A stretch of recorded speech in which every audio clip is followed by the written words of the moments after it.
Comment influencer les politiques pour l'égalité des genres en Guinée équatoriale? C'est la question qui préoccupe actuellement la jeune féminine du pays. Avocates, femmes d'affaires, écrivaines se sont réunies à l'Institut français de Malabo pour discuter de la question. Selon elles, les principales politiques de développement dans leur pays ne prennent toujours pas en compte les différences de revenus et de pouvoir entre les hommes et les femmes. Une situation qui freine le financement de programmes visant à réduire les inégalités. Dans la Guinée équatoriale d'aujourd'hui, au XXIe siècle, malgré les avancées sociales qu'on remarque, il est difficile d'être une femme dans notre pays.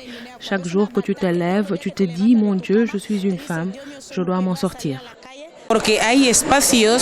Il y a encore des espaces traditionnellement considérés comme appartenant aux hommes dans lesquels de facto on ne considère pas que les femmes appartiennent. Socialement, on vous dit que vous pouvez faire telle ou telle autre chose, mais en réalité, vous rencontrez 1000 difficultés pour vous en sortir. Ce collectif de femmes reconnaît des avancées et des progrès réalisés ces dernières années en Guinée équatoriale. Malgré cela, elle dénonce des mesures gouvernementales qui réduisent les efforts pour l'égalité de la femme, tel que ce décret pris début octobre 2016 visant à interdire et exclure les filles enceintes des établissements scolaires et universitaires du pays. En Guinée équatoriale, l'inscription pour les filles dans les établissements éducatifs est soumise à un test de grossesse.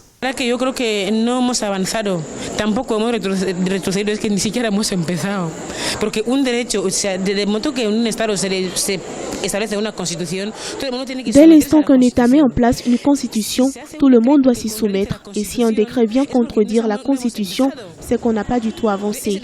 Ce décret anticonstitutionnel et viole le droit à l'éducation des filles.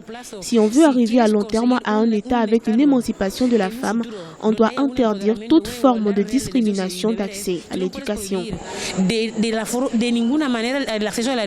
Aujourd'hui, l'objectif pour ces femmes est de sensibiliser les politiques du pays aux effets négatifs de la marginalisation injustifiée des femmes équato-guinéennes qui les privent de leurs droits fondamentaux.